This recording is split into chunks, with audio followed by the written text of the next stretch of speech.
Welcome to CSEB aspirants. ഇന്ന് നമ്മൾ discuss ചെയ്യുന്നത് നമ്മുടെ PYQ സീരീസിൻ്റെ തുടർച്ചയായിട്ടുള്ള ക്ലാസ്സാണ്. 2024-25 ആ ക്വസ്റ്റ്യൻ പേപ്പറാണ് നമ്മളിപ്പോൾ ഡിസ്കസ് ചെയ്തുകൊണ്ടിരിക്കുന്നത് കേട്ടോ. ആ വർഷങ്ങളിലെ ക്വസ്റ്റ്യൻ പേപ്പറാണ് ഡിസ്കസ് ചെയ്തുകൊണ്ടിരിക്കുന്നത്. ഓക്കെ, അപ്പോൾ നമ്മൾ ഇന്ന് പഠിക്കാൻ പോകുന്നത് നമ്മുടെ കോപ്പറേറ്റീവ് ലോ ക്വസ്റ്റ്യൻസ് ആണ് കേട്ടോ. അപ്പോൾ നമ്മുടെ കോപ്പറേറ്റീവ് ലോ ക്ലാസ് നമ്മളിപ്പോഴും ചെയ്യുന്നുണ്ട്. ചെയ്തു മുഴുവൻ ക്ലാസ്സും നമ്മൾ എടുത്തു കഴിഞ്ഞതാണ് കേട്ടോ. അപ്പോൾ കോപ്പറേറ്റീവ് ലോ പഠിക്കണം എന്ന് ആഗ്രഹമുള്ള എല്ലാവരും എന്ത് ചെയ്യുക, നമുക്ക് മെസ്സേജ് അയക്കാം കേട്ടോ. കോപ്പറേറ്റീവ് ലോ കറക്റ്റായിട്ട് പഠിക്കണം, ഫുള്ള് പഠിക്കണം എന്നുള്ള ഒരു ഇതിൽ. കാരണം കോപ്പറേറ്റീവ് ലോയുടെ 15 മാർക്കും നമുക്ക് എളുപ്പത്തിൽ പഠിച്ചു കഴിഞ്ഞാൽ കിട്ടും. പുറമേ നിന്നൊന്നും ചോദിക്കില്ലല്ലോ, അതിൻ്റെ ഉള്ളിൽ നിന്ന് തന്നെയല്ലേ ചോദിക്കുള്ളൂ. അപ്പോൾ അതുകൊണ്ട് തന്നെ കാര്യമായിട്ടുള്ള അമെൻമെൻറ്റ്സും കാര്യങ്ങളും എല്ലാം നമ്മൾ നന്നായി റിവൈസ് ചെയ്തൊരു ഷോർട്ട് നോട്ടൊക്കെ ഉണ്ടാക്കി വെച്ച് കഴിഞ്ഞാൽ നമുക്ക് കോപ്പറേറ്റീവ് ലോ ഈസി ആയിട്ട് ക്യാച്ച് ചെയ്യാൻ പറ്റും. അത്ര ബുദ്ധിമുട്ടുള്ള കാര്യങ്ങളൊന്നുമല്ല. ബാങ്കിങ് ഒക്കെ നമുക്ക് റാങ്ക് മേക്കിംഗ് ആയിട്ടും അവിടുന്ന് ഇവിടുന്നൊക്കെ പുറമേ നിന്നൊക്കെ കടന്നു വരാൻ, കോർപ്പറേഷൻ ആണെങ്കിലും പല പല കമ്മിറ്റീസും അതുപോലെ ഇൻസ്റ്റിറ്റ്യൂഷൻ ബേസ്ഡ് ക്വസ്റ്റ്യൻസ് ഒക്കെ ചിലപ്പോൾ നമുക്ക് മൊത്തം കവർ ചെയ്യാൻ പറ്റിക്കൊള്ളണമെന്നില്ല. അക്കൗണ്ടൻസി ഇതുപോലെ തന്നെയാണ്, നമുക്ക് ഏകദേശം ടോപ്പിക്കിൽ ഊന്നി തന്നെയാണ് അക്കൗണ്ടിങ്ങും ചോദിക്കാൻ സാധ്യതയുള്ളത്. പക്ഷേ ബാങ്കിങ്ങും കോർപ്പറേഷനും ചിലപ്പോൾ ഇതുപോലെ പുറമേക്ക് കടന്നൊക്കെ ചോദിക്കാൻ സാധ്യതയുള്ള സബ്ജക്റ്റുകളാണ്. അപ്പോൾ അത് അറിഞ്ഞ് പിന്നെ അതുപോലെ മാത്സും ഇംഗ്ലീഷും എപ്പോഴും നമ്മൾ എന്ത് ചെയ്യുക, GK നമുക്ക് എവിടുന്ന് ചോദിക്കും, കറണ്ട് അഫെയർസ് എവിടുന്ന് ചോദിക്കും എന്ന് പറയാൻ പറ്റില്ല. പക്ഷേ മാത്സ് എന്തായാലും 10 ക്വസ്റ്റ്യനല്ലേ ഉള്ളൂ. അതെന്തായാലും 10 ടോപ്പിക്ക് കവർ ചെയ്തിട്ടാവും വരിക. അത് നമുക്ക് ഓൾറെഡി തന്നിട്ടുണ്ടല്ലോ. അപ്പോൾ അതുകൊണ്ട് അതും ഇംഗ്ലീഷാണെങ്കിലും സിനോണിമം ആൻറ്റോണിമം ഒക്കെ അല്ലേ നമുക്ക് ബുദ്ധിമുട്ടുണ്ടാവുള്ളൂ. ബാക്കിയൊക്കെ നമുക്ക് വർക്കൗട്ട് ചെയ്ത് കഴിഞ്ഞ് പഠിക്കാം. ഡെയിലി അതിന് കുറച്ച് സമയം കണ്ടെത്തി ഡെയിലി വർക്കൗട്ട് ചെയ്യാം. ക്വസ്റ്റ്യൻ പേപ്പർ ചെയ്ത് പഠിക്കണം കേട്ടോ. അപ്പോൾ എന്നാൽ മാത്രമേ നമുക്ക് എന്ത് ചെയ്യുള്ളൂ, നമുക്ക് ക്വസ്റ്റ്യൻസ് കണ്ട് നമ്മുടെ ആ ഒരു ഭയം മാറണം. എക്സാം അറ്റൻഡ് ചെയ്ത് നമ്മുടെ എക്സാമിനോടുള്ള ഒരു ഭയവും അതുപോലെ അത് അറ്റൻഡ് ചെയ്യുന്ന രീതിയിലുള്ള വേഗതയും ഒക്കെ കൂടണം. എന്നാൽ മാത്രമേ നമുക്ക് നല്ലൊരു മാർക്ക് സെക്യൂർ ചെയ്യാൻ പറ്റുള്ളൂ കേട്ടോ. ഓക്കെ, കുറേ കുട്ടികൾക്ക് സംശയമാണ്. അപ്പോൾ നമ്മൾ വായിച്ച് പഠിക്കേണ്ട കാര്യങ്ങളൊക്കെ നമുക്ക് എക്സാം അറ്റൻഡ് ചെയ്യുന്നതിലൂടെ എന്ത് ചെയ്യാം, കറക്റ്റായിട്ട് നമുക്ക് ഉത്തരം കിട്ടുന്നുണ്ടോ എന്നുള്ള നമ്മുടെ ഒരു മൈൻഡിനെ ഒന്ന് കറക്റ്റായിട്ടൊന്ന് റീഡ് ചെയ്യാൻ നല്ലതാണ്. ഓക്കെ, അപ്പോൾ നമുക്ക് ക്വസ്റ്റ്യൻസിലേക്ക് കിടക്കാം. അപ്പോൾ നിങ്ങൾ ക്വസ്റ്റ്യൻസൊക്കെ നിങ്ങൾ ചെയ്ത് നോക്കുക, മാക്സിമം ചെയ്ത് നോക്കി തന്നെ പഠിക്കുക കേട്ടോ. കിട്ടാവുന്ന അത്ര ക്വസ്റ്റ്യൻസ് നിങ്ങൾ കളക്ട് ചെയ്ത് വെച്ച് വർക്കൗട്ട് ചെയ്യുക. ഓക്കെ, അപ്പോൾ നമുക്ക് കോപ്പറേറ്റീവ് ലോയുടെ ക്വസ്റ്റ്യൻസിലേക്ക് കിടക്കാം കേട്ടോ. ഓക്കെ, അപ്പോൾ നമ്മൾ 599-ാമത്തെ ക്വസ്റ്റ്യനാണ് ഇനി ഡിസ്കസ് ചെയ്യാൻ പോകുന്നത്. 598 വരെ നമ്മൾ ഡിസ്കസ് ചെയ്ത് കഴിഞ്ഞിരുന്നു. ഇപ്പോഴത്തെ കോഡ് എന്ന് പറഞ്ഞു കഴിഞ്ഞാൽ 1060/2025 കോഡിലെ ക്വസ്റ്റ്യൻ പേപ്പറാണ് കേട്ടോ. ഈ കോപ്പറേറ്റീവ് ലോ ക്വസ്റ്റ്യൻസ് ആണ് നമ്മൾ ഇന്നത്തെ വീഡിയോയിൽ ഡിസ്കസ് ചെയ്യുന്നത് കേട്ടോ. ഇന്ന് കോപ്പറേറ്റീവ് ലോ മൊത്തം, ഇതിൽ ചോദിച്ച കോപ്പറേറ്റീവ് ലോ മൊത്തം നമ്മൾ കവർ ചെയ്യും. വീഡിയോ ചിലപ്പോൾ ലെങ്തി ആവാനുള്ള സാധ്യതയുണ്ട്. അപ്പോൾ നിങ്ങൾ അതിനനുസരിച്ചിട്ട് കാണാം. അപ്പോൾ നോക്കാം. First question, the chief executive of a cooperative society has to prepare the financial statements within dash from the close of the financial year and submit before the managing committee, and the managing committee has to submit it to the auditors within dash from the date of receipt of the same. അതായത് 2 ഡാഷാണ് വന്നിട്ടുള്ളത്. ഒന്നാമത്തെ പറഞ്ഞിട്ടുള്ളത് chief executive ആണല്ലോ, ഒരു cooperative സൊസൈറ്റിയുടെ financial statements ഒക്കെ prepare ചെയ്യുന്നത് ആരാണ്, ആരുടെ ഉത്തരവാദിത്തമാണ്, ചീഫ് എക്സിക്യൂട്ടീവിൻ്റെ ഉത്തരവാദിത്തമാണ്. അപ്പോൾ അതുകൊണ്ട് തന്നെ ചീഫ് എക്സിക്യൂട്ടീവാണ്, കോപ്പറേറ്റീവ് സൊസൈറ്റിയുടെ ചീഫ് എക്സിക്യൂട്ടീവാണ് ഇത് പ്രിപ്പയർ ചെയ്യുന്നതും. എന്നിട്ട് ആർക്ക് മുമ്പാകെ സബ്മിറ്റ് ചെയ്യണം, അതായത് എത്ര മാസത്തിനകം എന്നാണ് ചോദിച്ചിട്ടുള്ളത്. സാമ്പത്തിക വർഷം അവസാനിച്ച് എത്ര മാസത്തിനകം ആൾ പ്രിപ്പയർ ചെയ്യണം. പ്രിപ്പയർ ചെയ്തിട്ട് അത് മാനേജിങ് കമ്മിറ്റി മുമ്പാകെ വയ്ക്കണം. മാനേജിങ് കമ്മിറ്റിയാണ് അത് ഓഡിറ്റർക്ക് സബ്മിറ്റ് ചെയ്യേണ്ടത്. അത് അവരുടെ ഡ്യൂട്ടിയാണ് കേട്ടോ. ഓക്കെ, അത് അവരുടെ ഡ്യൂട്ടിയാണ്. ആർക്ക് സബ്മിറ്റ് ചെയ്യേണ്ടത്, ഓഡിറ്റർക്ക് സബ്മിറ്റ് ചെയ്യേണ്ടത്. അപ്പോൾ ആ 2 ഡേറ്റുകളാണ് ചോദിച്ചിട്ടുള്ളത്. അപ്പോൾ ഇതുമായി ബന്ധപ്പെട്ട സെക്ഷൻ നമ്മൾ എന്ത് ചെയ്യണം, ആദ്യം പഠിക്കണം. അപ്പോൾ സെക്ഷൻ 64 എടുക്കുക. ഇതുമായി കണക്ട് ചെയ്തിട്ടുള്ള ഏതാണ്, സെക്ഷൻ 64 കേട്ടോ. അപ്പോൾ നിങ്ങൾക്ക് ഉത്തരം അറിയെങ്കിൽ നിങ്ങൾ എന്ത് ചെയ്യുക, മനസ്സിൽ കണ്ടുവയ്ക്കുക അല്ലെങ്കിൽ എഴുതി വയ്ക്കുക. സെക്ഷൻ 64 നമുക്ക് പഠിച്ചതിന് ശേഷം ഉത്തരത്തിലേക്ക് വരാം. സെക്ഷൻ 64 മൊത്തം, സെക്ഷൻ 64 ഒരുപാട് ക്ലോസുകളുണ്ട്. നമ്മൾ ഈ ക്വസ്റ്റ്യൻ വന്ന ക്ലോസ് മാത്രമേ ഇവിടെ ഡിസ്കസ് ചെയ്യുന്നുള്ളൂ കേട്ടോ. Section 64 scope of audit, powers of the DCA and procedure for audit ആണ് സെക്ഷൻ 64 കേട്ടോ. അപ്പോൾ സെക്ഷൻ 64 സബ് സെക്ഷൻ 4 ഈ 2 ക്ലോസുകളും പറഞ്ഞിട്ടുണ്ട്.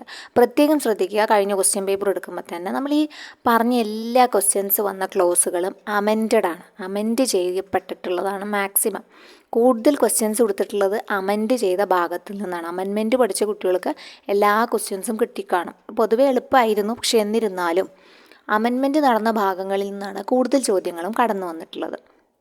അപ്പോൾ അതുകൊണ്ട് തന്നെ അമെൻമെൻറ്റ് നടന്ന ഭാഗങ്ങൾ ഇത്രയും കൂടി ഒന്ന് സ്ട്രെസ് ചെയ്ത് പഠിക്കുന്നത് നന്നായിരിക്കും കേട്ടോ. അപ്പോൾ സെക്ഷൻ 64 സബ്സെക്ഷൻ 4 എന്താ പറഞ്ഞിട്ടുള്ളത്? 4 പറഞ്ഞിട്ടുണ്ട്, the financial statements and other statutory statements as required by auditors shall be prepared by ആരാ പ്രിപ്പയർ ചെയ്യേണ്ടത്? Chief executive of the society എന്ന് within 1 month from the date of close of the financial year. അതാണ് ഇവിടെ ചോദിച്ചിട്ടുള്ളത് കേട്ടോ. 1 month from the date of close of the financial year. സാമ്പത്തിക വർഷം അവസാനിച്ച് 1 മാസത്തിനകം എന്ത് ചെയ്യണം? ചീഫ് എക്സിക്യൂട്ടീവിൻ്റെ ഡ്യൂട്ടിയാണ് ഓഡിറ്റർക്ക് കൊടുക്കാനുള്ള സ്റ്റാറ്റ്യൂട്ടറി സ്റ്റേറ്റ്മെൻറ്റ് പ്രിപ്പയർ ചെയ്യുക എന്നത്. എന്നിട്ട് ആൾ ചെയ്യുന്നത് അത് submitted before the managing committee. Okay, ഈ മാനേജിങ് കമ്മിറ്റിക്ക് സബ്മിറ്റ് ചെയ്യുന്നതിൻ്റെ കൂടെ നമ്മൾ ശ്രദ്ധിക്കേണ്ട ഒരു പോയിന്റ് ഉണ്ട്. It shall also reported to the DCA അല്ലെങ്കിൽ or the person authorised by him this behalf. ഒന്നുകിൽ DCA അറിയിക്കണം, അല്ലെങ്കിൽ DCA ഇത് ചെയ്യാൻ ഒരു ഓഡിറ്ററിനെയാണ് ഏൽപ്പിച്ചിട്ടുള്ളത്, അല്ലെങ്കിൽ ഒരു ഓഫീസറിനെ ആണെങ്കിൽ അയാളെ അറിയിക്കണം. ആരാണോ ആ ഒരു ജോലി നടത്തുന്നത് അയാളെയാണ് അറിയിക്കേണ്ടത്. ഓക്കെ, അപ്പോൾ ആ 2 ക്ലോസും ശ്രദ്ധിച്ചിരിക്കാം. സാമ്പത്തിക വർഷം അവസാനിച്ച 1 മാസത്തിനകം സ്റ്റാറ്റ്യൂട്ടറി സ്റ്റേറ്റ്മെൻറ്റുകളെല്ലാം, ഫിനാൻഷ്യൽ സ്റ്റേറ്റ്മെൻറ്റുകളെല്ലാം തയ്യാറാക്കി ഓഡിറ്റർക്ക് മുമ്പാകെ സമർപ്പിക്കേണ്ട ഫിനാൻഷ്യൽ സ്റ്റേറ്റ്മെൻറ്റ്സ് എല്ലാം ചീഫ് എക്സിക്യൂട്ടീവ് തയ്യാറാക്കുകയും അത് മാനേജിങ് കമ്മിറ്റി മുമ്പാകെ സമർപ്പിക്കുകയും വേണം. ഇത്തരത്തിൽ മാനേജിങ് കമ്മിറ്റി മുമ്പാകെ സമർപ്പിക്കുന്നതിനോടൊപ്പം ആ വിവരം, ഫാക്റ്റ്, ആ വിവരം റിപ്പോർട്ടഡ് ടു ദ DCA, ഒന്നെങ്കിൽ DCAക്കോ അല്ലെങ്കിൽ the person authorised by him, ഏൽപ്പിച്ചിട്ടുണ്ടാവും അല്ലെ, ഓതറൈസ് ചെയ്തിട്ടുണ്ടാവും, ആൾക്കോ സബ്മിറ്റ് അല്ലെങ്കിൽ ഈ വിവരം അറിയിക്കേണ്ടതാണ്, റിപ്പോർട്ട് ചെയ്യേണ്ടതാണെന്നുള്ളത് പ്രത്യേകം ഓർത്തിരിക്കുക. അപ്പോൾ ഇവിടെ ഒരു ഉത്തരം കിട്ടി. 1 month പറഞ്ഞിട്ടുള്ളത് കേട്ടോ. അപ്പോൾ 1 month ഇവിടെ ഫസ്റ്റ് ഡാഷിൽ വന്നിട്ടുള്ളത് 1 month. Next dash it shall B 4A ആണ് കേട്ടോ. അമെൻമെൻറ്റ് വന്ന ഭാഗമാണ്, 4A ആണത്. It shall be the duty of the managing committee. പിന്നെ അത് മാനേജിങ് കമ്മിറ്റിയുടെ ഡ്യൂട്ടിയാണ്. എവ്രി സൊസൈറ്റി ടു എൻഷുർ, അങ്ങനത്തെ ക്വസ്റ്റ്യനും വരാറുണ്ട് കേട്ടോ. The accuracy of financial and other statutory statement. അപ്പോൾ അവിടെ ആരുടെ ഡ്യൂട്ടി ആണെന്നാണ് ചോദിക്കുക. It shall be the duty of dash. Managing committee തരില്ല, മാനേജിങ് കമ്മിറ്റിക്ക് പകരം ഡാഷ് ആവും തരിക. Of every society to ensure, accuracy പരിശോധിക്കേണ്ടത് ആരുടെ ഡ്യൂട്ടിയാണ്, അല്ലെങ്കിൽ ആക്യുറസി എൻഷുർ ചെയ്യേണ്ടത്, ഉറപ്പിക്കേണ്ടത് ആരുടെ ഡ്യൂട്ടിയാണ്? മാനേജിങ് കമ്മിറ്റിയുടെ ഡ്യൂട്ടിയാണ്. അതുകൊണ്ടാണ് മാനേജിങ് കമ്മിറ്റി മുമ്പാകെ സമർപ്പിക്കുന്നത്. It is the responsibility of the committee to submit. എന്നിട്ട് എബവ് സ്റ്റേറ്റ്മെൻറ്റ്സ്, ഓഡിറ്റിന് വേണ്ട ഈ മോൾ പറഞ്ഞിട്ടുള്ള സ്റ്റേറ്റ്മെൻറ്റ്സ് വിത്തിൻ 15 days, 15 ദിവസത്തിനകം അവർ ആർക്ക് സമർപ്പിക്കും? ഓഡിറ്റർക്ക് സമർപ്പിക്കും. അപ്പോൾ 15 ദിവസമാണ് രണ്ടാമത്തെ ഡാഷിന് വരുന്നത്. അപ്പോൾ 1 month 15 days വന്നിട്ടുള്ളത് ഏതാണ്? ഓപ്ഷൻ C ആണ് കേട്ടോ. സോ ഉത്തരം വരുന്നത് ഓപ്ഷൻ C ആണെന്ന് പ്രത്യേകം ഓർത്ത് വയ്ക്കുക. Okay, scope of audit, powers of the DCA and procedure for audit, അതാണ് സെക്ഷൻ 64 വന്നിട്ടുള്ളത്. പ്രത്യേകം നോട്ട് ചെയ്യുക. സെക്ഷൻ 64 4 ഈ ഒരു ഫസ്റ്റ് ക്ലോസ് വരുന്നത്, 4A സെക്കൻഡ് ക്ലോസ് വരുന്നത്. ഇവിടെ പറയുന്നത് 1 month from the date of close of the financial year ആണ്. ഇവിടെ 15 daysനകമാണ് ഓഡിറ്റർക്ക് മുമ്പാകെ സമർപ്പിക്കേണ്ടത്. ആരാണ് സമർപ്പിക്കുന്നത്? മാനേജിങ് കമ്മിറ്റിയാണ് സമർപ്പിക്കുന്നത് കേട്ടോ. ഓക്കെ, അപ്പോൾ നമ്മൾ ഓഡിറ്റിൻ്റെ ക്ലാസ്, ഈ ഒരു പ്രൊസീജിയേഴ്സ് മൊത്തമുള്ള ക്ലാസ് നമ്മൾ ചെയ്തിട്ടുണ്ട്. അപ്പം കാണാത്ത കൂട്ടുകാർ ആരെങ്കിലും ഉണ്ടെങ്കിൽ എന്ത് ചെയ്യുക, നമ്മുടെ പ്ലേലിസ്റ്റ് ജസ്റ്റ് ഒന്ന് പോയി ചെക്ക് ചെയ്യുക കേട്ടോ. അവിടെ കറക്റ്റായിട്ട് നമ്മൾ ഓഡിറ്റിൻ്റെ ക്ലാസ് ചെയ്തിട്ടുണ്ട്. കോപ്പറേറ്റീവിലോട് ആ ഒരു ഭാഗത്ത് ഇട്ടിട്ടുണ്ടാവും കേട്ടോ, ഫോൾഡറിൽ ഇട്ടിട്ടുണ്ടാവും. ജസ്റ്റ് പോയി കണ്ടോളൂ കേട്ടോ. അടുത്ത ചോദ്യം നോക്കാം. Dash of the KCS Act 1969 deals with eligibility conditions to be continue to be a active member Anand pattern milk cooperative societies. അതായത് ആപ്കോസിലെ ആക്റ്റീവ് മെമ്പർ ആകാനുള്ള എലിജിബിലിറ്റി കണ്ടീഷനെ കുറിച്ചിട്ട് പറഞ്ഞിട്ടുള്ള സെക്ഷൻ ഏതാണ്? അപ്പോൾ സിമ്പിളാണ്, സെക്ഷൻ ഏതാണ് എന്നാണ് ചോദിച്ചിട്ടുള്ളത് കേട്ടോ. അതായത് എലിജിബിലിറ്റി കണ്ടീഷനെ കുറിച്ച് പറയുന്നത് ആപ്കോലെ ആക്റ്റീവ് മെമ്പർ ആവാനുള്ള എലിജിബിലിറ്റി കണ്ടീഷൻസ് പറയുന്ന സെക്ഷനും പഠിക്കണം. നമുക്ക് എന്താണ് അതിൽ പറയുന്നത് എന്നും കൂടി നോക്കാം. 16A ആണോ, 16B ആണോ, 28AB ആണോ, 19B ആണോ? ഓക്കെ, അപ്പോൾ ഇവിടെ ഉത്തരം എന്താണ്? സെക്ഷൻ 16B ആണ് ഇവിടെ ഉത്തരമായിട്ട് വരിക കേട്ടോ. സെക്ഷൻ 16B എന്താണ്? Eligibility conditions to continue to be an active member of an Anand pattern milk cooperative society. അതാണ് എന്ത് ഈ 16B പറയുന്നത്. ഓക്കെ, അപ്പോൾ 16Bയിലെ കണ്ടീഷൻസ് എന്തൊക്കെയാണെന്ന് നമുക്ക് നോക്കാം. No member shall be eligible to continue to be an active member of APCOS. അതായത് താഴെ പറഞ്ഞിട്ടുള്ള കണ്ടീഷൻസ് സാറ്റിസ്ഫൈ ചെയ്തില്ലെങ്കിൽ ആരാവില്ല, ആക്റ്റീവ് മെമ്പർ ആവില്ല എന്നാണ് പറയണത്. അപ്പം ഈസ് നോട്ട് വെച്ചിട്ടാണ് തുടങ്ങുന്നത്. ചെയ്തില്ലെങ്കിൽ എന്ന് പറഞ്ഞിട്ടാണ്. ചെയ്തില്ലെങ്കിൽ ഈ പറഞ്ഞിട്ടുള്ള ആൾക്കാർ മെമ്പർ ആവാൻ പറ്റില്ല, ആക്റ്റീവ് മെമ്പർ ആവാൻ പറ്റില്ല. അപ്പോൾ നമുക്ക് എന്തൊക്കെ കാര്യങ്ങൾ ചെയ്യണം എന്ന് മാത്രം നമ്മൾ പഠിച്ചാൽ മതി കേട്ടോ. നമ്മൾ അത് സെൻറ്റൻസിൻ്റെ രൂപം ഘടനയൊന്നും നമ്മൾ നോക്കേണ്ട കാര്യമില്ല. നോട്ടാണോ അതൊന്നും നമ്മൾ നോക്കണ്ട, ഐഡിയ മാത്രം മനസ്സിലാക്കും. അപ്പോൾ ഈ നോട്ട് ഒഴിവാക്കിയിട്ട് നമുക്ക് പഠിക്കാം. pouring milk not less than 500 liters to the society for 180 days during the preceding 12 months. അതാണ് ഫസ്റ്റത്തെ കണ്ടീഷൻ. അതായത് കഴിഞ്ഞ 12 മാസങ്ങളിൽ 180 ദിവസത്തേക്ക്, കഴിഞ്ഞ 12 മാസങ്ങളിൽ 180 ദിവസത്തേക്ക് സൊസൈറ്റിയിലേക്ക് എന്ത് ചെയ്യണം, 500 ലിറ്ററിൽ കുറയാത്ത പാലൊഴിക്കണം. അതാണ് ഫസ്റ്റ് കണ്ടീഷൻ പറഞ്ഞിട്ടുള്ളത്. കഴിഞ്ഞ 12 മാസങ്ങളിൽ 180 ദിവസത്തേക്ക് സൊസൈറ്റിയിലേക്ക്, അതായത് ഈ പാൽ സൊസൈറ്റിയിലേക്ക് 500 ലിറ്ററിൽ കുറയാത്ത അത്ര പാല് അളക്കണം അല്ലെങ്കിൽ ഒഴിച്ചു കൊടുക്കണം. അത്രയേ ഉള്ളൂ. അതാണ് ഫസ്റ്റ് കണ്ടീഷൻ പറഞ്ഞിട്ടുള്ളത്. രണ്ടാമത്തെ കണ്ടീഷൻ പറഞ്ഞിട്ടുള്ളത് അറ്റ്ലീസ്റ്റ് 1 മിൽച്ച് കൗ വേണം. അതായത് ഒരു കറവ പശുവെങ്കിലും ഓൺ ചെയ്തിരിക്കണം ആൾ, ഈ കർഷകൻ അല്ലെങ്കിൽ ഈ ഒരു പിന്നെ ഈ മെമ്പർ കേട്ടോ, എലിജിബിലിറ്റി ആയിട്ടുള്ള മെമ്പർ. ബഫല്ലോ, അതുപോലെ ബഫല്ലോ ആയാലും മതി. അത് റിയറിങ് ആവാം, കാറ്റിൽ ഷെഡ് വെച്ച് ഫാം സെറ്റപ്പിൽ അവിടെ ഒന്നെങ്കിൽ സ്വന്തമായിട്ടുള്ള ഫാം സെറ്റപ്പ് ആവാം, അല്ലെങ്കിൽ ലാൻഡ് ലീസിന് കൊടുത്തിട്ടൊക്കെ ഉണ്ടാവില്ലേ, അതൊക്കെ ഈ ഏരിയ ഓഫ് ഓപ്പറേഷൻ, സൊസൈറ്റിയുടെ ഏരിയ ഓഫ് ഓപ്പറേഷനിൽ ഇത് ചെയ്യുന്ന ആളായിരിക്കണം. ഈ 2 കണ്ടീഷൻസാണ് പറയുന്നത്. അപ്പോൾ വളരെ ഇമ്പോർട്ടൻ്റ് ആണ്. കണ്ടീഷൻസും ചിലപ്പോൾ ചോദിക്കാമല്ലോ. അപ്പോൾ അതുകൊണ്ട് ഈ 2 കണ്ടീഷൻസും പ്രധാനമായിട്ട് നോട്ട് ചെയ്ത് വെക്കാം. ഇനി only an active member referred to in subsection 1 shall be eligible to become a member of. Managing കമ്മിറ്റിയിൽ അംഗമാവണമെങ്കിൽ ഈ ആക്റ്റീവ് മെമ്പർക്ക് മാത്രമേ സാധിക്കുള്ളൂ കേട്ടോ. അവരാണ് എന്ത് ചെയ്യുക, ഈ ആപ്കോസിൽ continue as a member of such committee. അവർ കമ്മിറ്റിയിലെ മെമ്പേഴ്സായി തുടരുന്നത്. അപ്പോൾ തുടരാൻ ആരായിരിക്കണം, ആക്റ്റീവ് മെമ്പർ ആയിരിക്കണം. ആക്റ്റീവ് മെമ്പർ ആയിരിക്കാനുള്ള 2 കണ്ടീഷൻസാണ് പറയുന്നത്. ഒന്ന്, കഴിഞ്ഞ 12 മാസങ്ങളിൽ 180 ദിവസത്തേക്ക് സൊസൈറ്റിയിലേക്ക് 500 ലിറ്റർ കുറയാത്തത്ര പാലളക്കണം, ഒഴിച്ചു കൊടുക്കണം. അതുപോലെ തന്നെ മിനിമം ഒരു കറവ പശു അല്ലെങ്കിൽ ബഫല്ലോ വേണം, അല്ലെങ്കിൽ ഈ പറഞ്ഞ പോലെ എന്ത് മതി, ഫാം സെറ്റപ്പോ അങ്ങനെ എന്തെങ്കിലും, ലാൻഡ് ഒന്നെങ്കിൽ വാടകയ്ക്ക് എടുത്തിട്ടോ ലീസിനെടുത്തിട്ടോ എങ്ങനെയെങ്കിലും ഒരു ഫാം സെറ്റപ്പോ അങ്ങനെ എന്തെങ്കിലും ആ ഒരു ഏരിയ ഓഫ് ഓപ്പറേഷൻ്റെ ഉള്ളിൽ വേണം. ഇതൊക്കെ പറയുന്നത് സെക്ഷൻ 16B കേട്ടോ. സോ അതൊന്ന് നോട്ട് ചെയ്ത് വെക്കാം. അപ്പോൾ നമ്മൾ ഉത്തരം കണ്ടു. സെക്ഷൻ 16B ആണ് അതിൻ്റെ ഉത്തരം. Next question, which section of the KCS act deals with cooperative revival fund scheme. ഇപ്പോൾ കഴിഞ്ഞ ക്ലാസ്സിൽ നമ്മൾ റിവൈവൽ ഫണ്ട് സ്കീമിൻ്റെ ഡീറ്റെയിൽഡ് ആയിട്ടുള്ള ഒരു ക്ലാസ് ചെയ്തിരുന്നു. അപ്പോൾ അതിൽ താഴെ കമൻ്റായിട്ട് വന്നതാണ് ഇത് നമ്മുടെ ടോപ്പിക്കിലുണ്ടോ എന്ന്. അപ്പോൾ ടോപ്പിക്കിലുള്ള കാരണമാണ് നമ്മുടെ 1060/2025 എന്ത് ചെയ്തത് ചോദിച്ചിട്ടുള്ളത് കേട്ടോ. നമ്മുടെ കോപ്പറേറ്റീവിലൂടെ ഭാഗമായിട്ട് ഒരു 8ഓളം ഫണ്ടുകൾ ഇതുപോലെ വരും. റിവൈവൽ ഫണ്ട് സ്കീം മാത്രമല്ല, നമുക്ക് സിലബസിൽ റിവൈവൽ ഫണ്ട് സ്കീം അങ്ങനെ പരത്തി കൊടുത്തിട്ടില്ല എന്നേ ഉള്ളൂ. പക്ഷേ ക്വസ്റ്റ്യൻസ് വരാം. കാരണം നമ്മുടെ ലോയിലുണ്ടല്ലോ, ലോയിലുള്ള ടൈപ്പ് ഓഫ് ഫണ്ടുകളൊക്കെ ഗവൺമെൻറ് സ്കീം ഉണ്ടാക്കിയിട്ടുണ്ട്. ഏതൊക്കെ ഫണ്ടുണ്ടോ ഫണ്ടിനൊക്കെ സ്കീമുണ്ട് കേട്ടോ.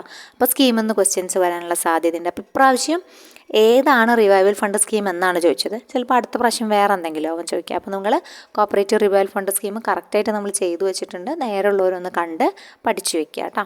വിച്ച് സെക്ഷൻ, ഏത് സെക്ഷൻ ആണെന്നാണ് ചോദിച്ചിട്ടുള്ളത്. ഓക്കെ, റിവൈവൽ ഫണ്ട് സ്കീം ഏത് സെക്ഷനാണെന്ന് ചോദിച്ചിട്ടുള്ളത്. അപ്പോൾ നമുക്ക് നോക്കാം, 57A ആണോ, 57E ആണോ, 58 ആണോ, 59B ആണോ എന്ന് ചോദിക്കാം. അപ്പോൾ നമ്മളിനി റിവൈവൽ ഫണ്ടിനെ കുറിച്ചിട്ട് വെറുതെ കുറേ പറയുന്നില്ല. സമയമുള്ളവർ ആ വീഡിയോ ഒന്ന് പോയി കാണുക. അപ്പോൾ മുഴുവനായിട്ട് നിങ്ങൾക്ക് മനസ്സിലാവും കേട്ടോ. അപ്പോൾ ഇതിനെക്കുറിച്ച് പറയുന്നത് chapter 7 properties and funds of cooperative സൊസൈറ്റീസിൽ വിശദമായി കൊടുത്തിട്ടുണ്ട്. എന്ത്, ഈ കോപ്പറേറ്റീവ് സൊസൈറ്റികളുടെ പ്രോപ്പർട്ടീസും ഫണ്ടുകളെ കുറിച്ചിട്ട്. അപ്പോൾ നമുക്ക് ഈ ചാപ്റ്റർ 7 എന്തൊക്കെയുണ്ട് എന്ന് ജസ്റ്റ് ഒന്ന് പഠിച്ചിട്ട് പോവാം. ചാപ്റ്റർ 7 പറയാൻ കാരണം ചാപ്റ്റർ 7 നിന്ന് 2 മാർക്ക്, ശരിക്കും 2 ക്വസ്റ്റ്യൻസ് വന്നു ചാപ്റ്റർ 7 നിന്ന്. അതുകൊണ്ട് തന്നെ 2 മാർക്കാണത്. സോ വാല്യുബിൾ ആണ് അല്ലേ. അപ്പോൾ അതുകൊണ്ട് തന്നെ നമുക്ക് ഈ 55 മുതൽ 62 വരെയുള്ള സെക്ഷൻസ് ഒന്ന് പഠിച്ചിട്ട് തന്നെ പോവാം. 55 funds not to be divided ആണ്. 55 അതായത് തരംതിരിക്കാനാകാത്ത ഫണ്ടുകളാണ്. 56 പറയുന്നത് ഡിസ്പോസൽ ഓഫ് നെറ്റ് പ്രോഫിറ്റ് ആണ്. 56 എന്താ പറയുന്നത്, disposal of net profit. 56A എന്താ പറയുന്നത്, disposal of non banking asset. Non banking അസറ്റിൻ്റെ ഡിസ്പോസലിനെ കുറിച്ച് പറയുന്നത് 56A ആണ്. 57 പറയുന്നതാണ് ഇൻവെസ്റ്റ്മെൻറ്റ് ഓഫ് ഫണ്ട്. അപ്പോൾ ഇൻവെസ്റ്റ്മെൻറ്റ് ഓഫ് ഫണ്ടാണ് നമ്മൾ ഈ പറഞ്ഞിട്ടുള്ള പോലെ ഏതൊക്കെ തരത്തിൽ ഇൻവെസ്റ്റ് ചെയ്യാം, ഏതൊക്കെ ഫണ്ടിൽ ഇൻവെസ്റ്റ് ചെയ്യാമെന്നൊക്കെ ഉണ്ടല്ലോ. അപ്പോൾ അതാണ് ഇൻവെസ്റ്റ്മെൻറ്റ് ഓഫ് ഫണ്ട്. അത് വളരെ ഇമ്പോർട്ടൻ്റ് ആണ് 57 കേട്ടോ. ഓക്കെ, അപ്പോൾ 57 കഴിഞ്ഞു. 57ലാണ് ഉപവിഭാഗങ്ങൾ വരുന്നത്. അതിലുള്ളതാണ് ഇപ്പോൾ ചോദിച്ചിട്ടുള്ളത്. 57A cooperative development welfare fund, ഇത് നമ്മുടെ ടോപ്പിക്കാണ്. ഇതിന് സ്കീമുണ്ട്. Deposit guarantee scheme, 57B deposit guarantee scheme, 57C consortium lending scheme, 57D cooperative risk fund scheme, 57E cooperative revival fund scheme. കൂടാതെ പെൻഷൻ്റെയും അങ്ങനത്തെ കാര്യങ്ങളും ഒക്കെ വരും കേട്ടോ. അതും ഇതുപോലെ പറഞ്ഞ പോലെ സ്കീമുകളുണ്ട്, അതും പഠിക്കേണ്ടതാണ്. പെൻഷൻസ് എന്നൊക്കെ സ്കീമുകളുണ്ട്. അപ്പോൾ 57E ആണ് നമ്മളോട് ചോദിച്ചിട്ടുള്ളത്, കോപ്പറേറ്റീവ് റിവൈവൽ ഫണ്ട് സ്കീം. ഏതാണ് അപ്പോൾ ഉത്തരമായിട്ട് വരുന്നത്? 57E ആണ് കേട്ടോ. പുനരുദ്ധാരണത്തിന് വേണ്ടിയുള്ള ഫണ്ട്, അതായത് കഷ്ടത്തിലാകുന്ന സൊസൈറ്റികളുടെ പുനരുദ്ധാരണം നടത്താൻ വേണ്ടിയുള്ള ഫണ്ട്, അതാണ് ഈ റിവൈവൽ ഫണ്ട് സ്കീം എന്നതുകൊണ്ട് ഉദ്ദേശിക്കുന്നത്. ഓക്കെ, അപ്പോൾ നമുക്ക് ഒന്നുകൂടി നോക്കാം. 55 funds not to be divided, 56 disposal of net profit, 56 disposal of non banking assets, 57 investment of fund, 57 cooperative development and welfare fund, 57B deposit guarantee scheme, 57C consortium lending scheme, 57D cooperative risk fund scheme, risk കഴിഞ്ഞ cooperative revival fund scheme കേട്ടോ. Okay, അപ്പോൾ നിങ്ങൾ എങ്ങനെയെങ്കിലും connect ചെയ്ത് വെക്കാം. ABCD എന്നുകൊണ്ട് connect ചെയ്ത് വെക്കുക. എന്നിട്ട് അതിനനുസരിച്ച് നിങ്ങൾ പഠിക്കുക കേട്ടോ. ഈ വരെ കോപ്പറേറ്റീവ് റിവൈവൽ ഫണ്ട് സ്കീം. പിന്നെ 58, 59 രണ്ട് റെസ്ട്രിക്ഷൻസിനെ കുറിച്ചിട്ടാണ് പറയുന്നത്. 57, 59 റെസ്ട്രിക്ഷനാണ്. റെസ്ട്രിക്ഷൻ ഓൺ ബോറോയിങ്സും റെസ്ട്രിക്ഷൻ ഓൺ ലോൺസും രണ്ടും ഇമ്പോർട്ടൻ്റ് ആണ്. പിന്നെ നമുക്ക് ഈ ക്വസ്റ്റ്യൻ പേപ്പറിൽ തന്നെ ചോദിച്ചിട്ടുള്ളതാണ് 59A എന്താണ്. 59A അല്ല ചോദിച്ചത്, വാല്യുവേഷൻ ഓഫ് പ്രോപ്പർട്ടി വരും, അത് എന്താണ് കേട്ടോ. അപ്പോൾ അതുകൊണ്ട് അതും നമ്മളൊന്ന് നോട്ട് ചെയ്ത് പഠിക്കുക. കാരണം ഈ ഭാഗത്ത് നിന്ന് തന്നെ 2 ക്വസ്റ്റ്യൻ വന്നു. 59A valuation of property, 59B എന്താണ്, purchase of movable and immovable properties by the societies, 60 restrictions on other transactions with non members, 61 provident ഫണ്ടും, 62 ഗ്രാറ്റുവിറ്റി. അപ്പോൾ ഓരോ ചാപ്റ്റർ വൈസ് നമ്മളങ്ങനെ പഠിക്കണം. ഓരോ ചാപ്റ്റർ വൈസ് നമുക്ക് പഠിച്ചാലാണ് നമുക്ക് തുടർച്ചയായിട്ട് കിട്ടുള്ളൂ കേട്ടോ. ഓരോ ചാപ്റ്റർ വൈസ് പഠിക്കുക. ഇതേത് ചാപ്റ്ററാണ്? ഇത് ചാപ്റ്റർ 7 ആണ് കേട്ടോ. ചാപ്റ്റർ 7 55 തൊട്ട് 62 വരെയാണ് നമ്മൾ പറഞ്ഞത്. പിന്നെ 63 തൊട്ടിട്ട് ആരാണ്? നമ്മുടെ DCA ആണ്. DCA കാര്യങ്ങളൊക്കെയാണ്. 63ഉം 64ഉം ഒക്കെ DCAയുടെ ഭാഗത്തേക്ക് പോയി. അപ്പോൾ അതുവരെ നിങ്ങൾക്ക് മനസ്സിലായി എന്ന് വിചാരിക്കണം. അപ്പോൾ cooperative revival fund scheme 57E ആണ്. ഇതൊന്ന് ചോദിച്ചിട്ടുള്ള വേറൊരു സംഭവം വാല്യുവേഷൻ ഓഫ് പ്രോപ്പർട്ടിയാണ് 59A കേട്ടോ. അപ്പോൾ ഇത് മൊത്തം നന്നായിട്ട് റിവൈസ് ചെയ്ത് പഠിക്കുക. അടുത്ത ക്വസ്റ്റ്യനിലേക്ക് കടക്കുകയാണ്. Maximum and minimum limit of establishment expense including pay and allowances of employees of a cooperative society shall be fixed by. ആരാണ് ഫിക്സ് ചെയ്യുന്നത്? മാക്സിമം മിനിമം ലിമിറ്റൊക്കെ എസ്റ്റാബ്ലിഷ്മെൻറ്റിൻ്റെ മാക്സിമം മിനിമം ഒക്കെ സ്കെയിൽ, പേ, അതുപോലെ അലവൻസസ് ഓഫ് എംപ്ലോയീസ് ഒക്കെ ആരായിരിക്കും fix ചെയ്യുക? Managing committee ആവുമോ? രജിസ്ട്രാറാണോ? ഗവൺമെൻറ് ആണോ? ഗവൺമെൻറ്റും രജിസ്ട്രാറും കൂടിയിട്ടാണോ? എങ്ങനെയാണ്? അപ്പം ഇങ്ങനത്തെ പേ സ്കെയിലൊക്കെ തീരുമാനിക്കുന്നത് നമ്മുടെ ഗവൺമെൻറ് ആണല്ലേ, നമുക്കറിയാം. പേ സ്കെയിലൊക്കെ തീരുമാനിക്കുന്നത് ആരാണ്? ഗവൺമെൻറ് ആണ്. സോ ഗവൺമെൻറ് ആണ് ഉത്തരമായിട്ട് വരിക കേട്ടോ. ഓക്കെ, ഇനി ഇപ്പോൾ നമ്മൾ നേരത്തെ പറഞ്ഞു സെക്ഷൻ 59A പറഞ്ഞതല്ലേ, ഇതേ ക്വസ്റ്റ്യൻ പേപ്പറിൽ കണ്ടില്ലേ? ഒരു ക്വസ്റ്റ്യൻ മാറി അടുത്തത് പിന്നെ അതേ ചാപ്റ്ററിൽ നിന്നാണ് വന്നിട്ടുള്ളത്. അപ്പോൾ ആ ചാപ്റ്റർ നന്നായി പഠിച്ച ആൾക്കാരാണ് ഈ 2 മാർക്കും സുഖമായിട്ട് കിട്ടി. സെക്ഷൻ 59A എന്താണ്? റെസ്ട്രിക്ഷൻ ഓൺ ലോൺ ആണോ? വാല്യുവേഷൻ ഓഫ് പ്രോപ്പർട്ടി ആണോ? Purchase of movable or immovable properties by the society ആണോ? ട്രാൻസാക്ഷൻ വിത്ത് നോൺ മെമ്പേഴ്സ് ആണോ? ബാക്കിയെല്ലാം മറ്റു ഓപ്ഷൻസ് ആയിട്ട് കൊടുത്തിട്ടുണ്ട്. 59 നമ്മളെ തെറ്റിക്കാൻ വേണ്ടിയിട്ട്. വാല്യുവേഷൻ ഓഫ് പ്രോപ്പർട്ടി ആണ് എന്ത്? 59A. നമ്മൾ പഠിച്ചു കഴിഞ്ഞതാണ് വാല്യുവേഷൻ ഓഫ് പ്രോപ്പർട്ടിയാണ് 59 എന്ന്. സോ ആ നോട്ട് ചെയ്ത് പഠിച്ചു വയ്ക്കുക കേട്ടോ. ഓക്കെ, അടുത്ത ക്വസ്റ്റ്യൻ നോക്കാം. Which one of the following is not a reason for supersession under section 32 ഓഫ് ദ KCS ആക്ട് 1969. അതായത് സെക്ഷൻ 32 നമ്മുടെ സൂപ്പർ സെഷനെ കുറിച്ച് പറയുന്നുണ്ട്. പിരിച്ചുവിടാം, സൂപ്പർസീഡ് ചെയ്യാന്ന് പറയില്ല. അപ്പോൾ സൂപ്പർസീഡ് ചെയ്യുന്നതിൻ്റെ മാനേജിംഗ് കമ്മിറ്റിക്ക് ഒരാളെ അല്ല, എക്സ്പെൽഷൻ അല്ല, ഒരാളെ അല്ല, സൂപ്പർ വെച്ചാൽ മൊത്തം ആൾക്കാരെ മാറ്റുക. അപ്പോൾ അതിൻ്റെ റീസൺ അല്ലാത്തത് ഏതെന്നാണ് ചോദിച്ചത്. സാധാരണ റീസൺസ് ആണ് ചോദിക്കാറ്, ഇതല്ല. റോൾ ഓഫ് ദി എബോ ഒക്കെ വരാറുണ്ട്. ഇതല്ല, റീസൺ അല്ലാത്തത് ഏതെന്നാണ് ചോദിച്ചിട്ടുള്ളത് കേട്ടോ. റീസൺ അല്ലാത്തത് ഏത്. അപ്പോൾ നമുക്ക് റീസൺ അല്ലാത്തത് മൊത്തം അറിയണമല്ലോ. റീസൺസ് അറിഞ്ഞാലേ റീസൺ അല്ലാത്തത് ഏതെന്ന് അറിയാൻ പറ്റുള്ളൂ. അപ്പോൾ അതുകൊണ്ട് നമുക്ക് എന്ത് ചെയ്യാം? സെക്ഷൻ 32 അങ്ങ് പഠിക്കാം. Section 32 supersession of a കമ്മിറ്റിയാണ്. Okay, supersession of a കമ്മിറ്റിയാണ് സെക്ഷൻ 32. നമുക്കത് പഠിക്കാം. സബ്സെക്ഷൻ 1 എന്താ പറഞ്ഞിട്ടുള്ളത്? ഇഫ് ദ രജിസ്ട്രാർ ഒരു എൻക്വയറിക്ക് ശേഷം ഒന്നെങ്കിൽ സ്വയം ബൈ ഹിംസെൽഫ്, സ്വയം, അല്ലെങ്കിൽ ത്രൂ ഹിസ് സബോർഡിനേറ്റ്സ് ആരെങ്കിലും പറഞ്ഞിട്ട്, അല്ലെങ്കിൽ ഫിനാൻസിങ് ബാങ്കിൻ്റെ റിപ്പോർട്ട് പ്രകാരം. ഇതൊക്കെ ഓരോ ഓപ്ഷൻസാണ്, നിങ്ങൾ ശ്രദ്ധിക്കണം. ആഫ്റ്റർ ആൻ ഇൻക്വയറി ഹിംസെൽഫ്, അല്ലെങ്കിൽ ഹിസ് സബോർഡിനേറ്റ്സ്, അല്ലെങ്കിൽ report of the financing bank, അല്ലെങ്കിൽ vigilance or anti corruption bureau of the government, അല്ലെങ്കിൽ vigilance officer, otherwise is satisfied that the committee of any society. അങ്ങനെയൊക്കെ ഉണ്ടെങ്കിലാണ് എന്ത് ചെയ്യുക, ഒരു എൻക്വയറിക്ക് ശേഷമാണ് ഇങ്ങനൊരു തീരുമാനം എടുക്കുള്ളൂ. അല്ലാതെ വെറുതെ ഓടിപ്പോയിട്ട് സൂപ്പർസീഡ് ചെയ്യാമെന്ന് വിചാരിക്കുമോ? ഇല്ല. ഓക്കെ, ഇങ്ങനൊരു കാരണം കിട്ടണം. ഇങ്ങനെ ഇവർ ആരെങ്കിലും ഒന്ന് പറയണം, അല്ലേ? അങ്ങനെ പറഞ്ഞു എന്ന് തന്നെ കരുതുക. അത് കഴിഞ്ഞ് എന്ത് കാരണം കൊണ്ടാണ് ഇങ്ങനെ ഒരു നടപടിയിലേക്ക് നീങ്ങേണ്ടത് എന്ന് നമ്മൾ അറിഞ്ഞിരിക്കണം. അപ്പോൾ എ ആയിട്ട് പറയുന്നത് പെർസിസ്റ്റൻ്റ്ലി മേക്ക്, തുടർച്ചയായിട്ട് ഡീഫോൾട്ടുകൾ വരുത്തുക. Or is negligent in the performance of the duties impose ചെയ്യുന്നതിലും ആക്റ്റും റൂൾസും ബൈലോസും ഒന്നും എന്തല്ല, അവർ സൊസൈറ്റിയുടെ ഇൻട്രസ്റ്റിന് നിരക്കുന്നതൊന്നും അല്ല. എഴുതി വെച്ചിരിക്കുന്ന ഒന്ന്, പ്രവർത്തനം വേറൊന്ന്, അങ്ങനെ വരിക.